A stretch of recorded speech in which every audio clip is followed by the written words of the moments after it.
Muy buenas, estimados estudiantes. Reciban un cordial saludo. Este es un video de la Cátedra de Matemática para la Administración y Computación de la Universidad Estatal a Distancia de Costa Rica.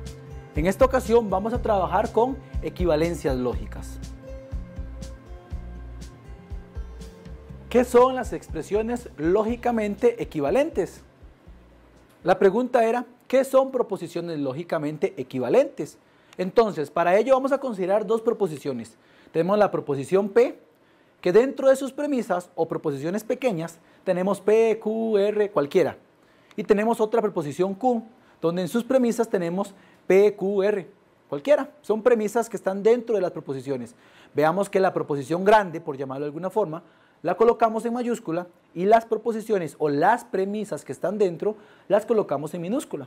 Ahora bien, teniendo estas dos proposiciones, decimos que son lógicamente equivalentes o solamente la palabra equivalentes. O más simple, decimos que son iguales si sus tablas de verdad son idénticas. Aquí hablamos con que son idénticas, que la última columna, o sea, el resultado de la proposición es exactamente igual en todas sus filas. Veamos algunos ejemplos, pero antes de ello veamos cómo denotamos cuando dos proposiciones son equivalentes o lógicamente equivalentes o simplemente iguales. Se denotan por este simbolito que tenemos acá, podemos verlo, pareciera como una igualdad, pero veamos que son tres líneas horizontales o tres segmentos de línea horizontales. Entonces, así es como denotamos que la proposición P es lógicamente equivalente o equivalente a la proposición Q. Veamos entonces un ejemplo para ver si dos proposiciones son lógicamente equivalentes. Entonces vamos a considerar dos expresiones. En este caso tenemos, como vemos acá, no, y entre paréntesis tengo P y Q. O sea, tengo la negación y tengo la conjunción. Y por otra parte tengo no P o no Q. Es decir, tengo la negación nuevamente, pero ahora con la disyunción. Lo que tengo que hacer es verificar que son proposiciones equivalentes o lógicamente equivalentes. ¿Cómo podemos responder a un ejercicio de este tipo? Cuando me hablan de verificar que son proposiciones equivalentes, puedo hacer la tabla de verdad de la primera y hacer la tabla de verdad de la segunda y luego comparar sus resultados. Ese es el procedimiento que vamos a utilizar a continuación. Entonces, recordemos que lo que tenemos que ver es que sean lógicamente equivalentes. Por lo tanto, voy a tomar la primera proposición. Vamos a hacer la tabla de verdad de ella. Entonces vemos que tenemos P, tenemos Q, hacemos dos columnas y tenemos dos conectores lógicos. Tenemos la conjunción o el y la negación. Hacemos dos columnas. Recordemos que como tenemos solamente dos premisas, tenemos un total de 4 columnas. Vamos a colocar en las dos primeras verdadero y en las dos últimas de la primera columna falso. En la segunda columna vamos alternando entre verdadero y falso, verdadero y falso. Recordemos que hay videos previos donde explican paso a paso cómo se forma una tabla de verdad.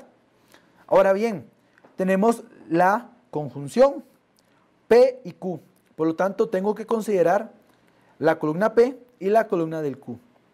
Recordemos que al ser P y Q, esto se cumple solamente cuando ambas son verdaderas.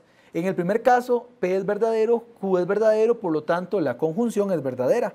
En el segundo caso, P es verdadero, Q es falso. Por lo tanto, ya con eso vemos que la conjunción va a ser falsa.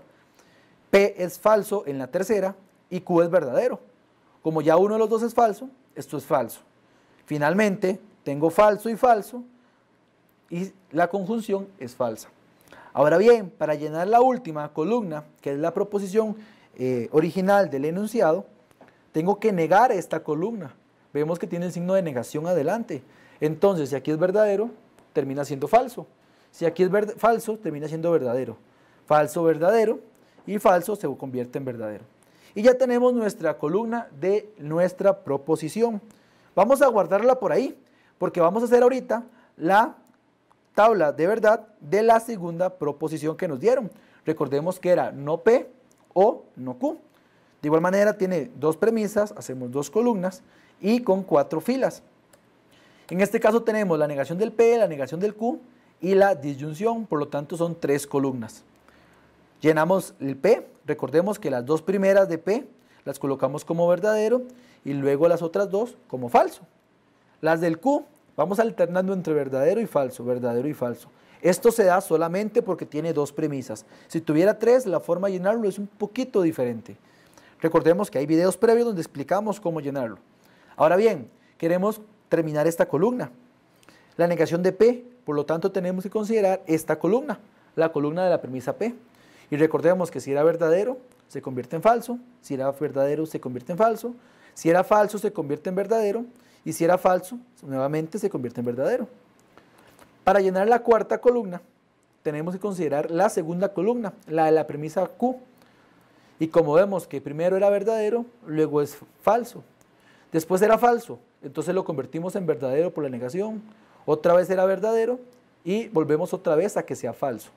Y finalmente es falso, por la negación se convierte en verdadero. Y así entonces llenamos las dos columnas de no P y no Q. Tenemos que llenar la última columna, la quinta, y en este caso es una disyunción. Entonces sería esta columna o esta columna. Recordemos que la disyunción es un o. Entonces recordemos que para eso era nada más que alguna de las dos tenía que ser verdadera. Entonces en el primer caso la primera es falsa y la segunda es falsa. Por lo tanto, como ninguna de las dos era verdadero, esto es falso. Para el segundo caso, primera falsa, pero la segunda es verdadera. Por lo tanto, ya esto me dice que es verdadero. Tercer caso, la primera es verdadera, la segunda es falsa, pero como ya una era verdadera, la respuesta es verdadero. Finalmente, verdadero y verdadero, aquí ambas son verdaderas, por lo tanto la respuesta final es verdadera. Y así tenemos entonces la tabla de verdad de no P o no Q. Pero recordemos que lo que teníamos que hacer era analizar ambas tablas una vez que las tengamos. Entonces, vamos a analizarlas. Aquí tengo las dos proposiciones que teníamos inicialmente, tengo la tabla de verdad de la primera y tengo la tabla de verdad de la segunda. Recordemos que para que sean lógicamente equivalentes o simplemente iguales, tenía que su tabla de verdad ser idéntica, es decir, me voy a fijar solamente en esta columna y en esta columna, que son las columnas, por llamarlo de alguna forma, las columnas resultado. Entonces veamos que verdadero aparece en las últimas tres y falso en la primera. Dicho de otra manera es falso, verdadero, verdadero, verdadero. ¿Qué pasa con la segunda proposición? Tiene el mismo orden. Veamos que es verdadero en las últimas tres y falso en la primera. Si lo leemos de arriba hacia abajo es falso, verdadero, verdadero, verdadero en ambas columnas. Por lo tanto, con ello puedo concluir que tienen igual resultado en sus tablas de verdad. Entonces se dice que las expresiones son lógicamente equivalentes y las represento como las vemos ahí. Coloco la primera, no, paréntesis, P y Q. Este simbolito con las tres líneas horizontales que me dice que lo leo como lógicamente equivalente a no P o no Q. Muy bien, estimados estudiantes, esperamos que este video haya sido de su utilidad. De parte de la Cátedra de Matemática para la Administración y Computación, le agradecemos la atención brindada.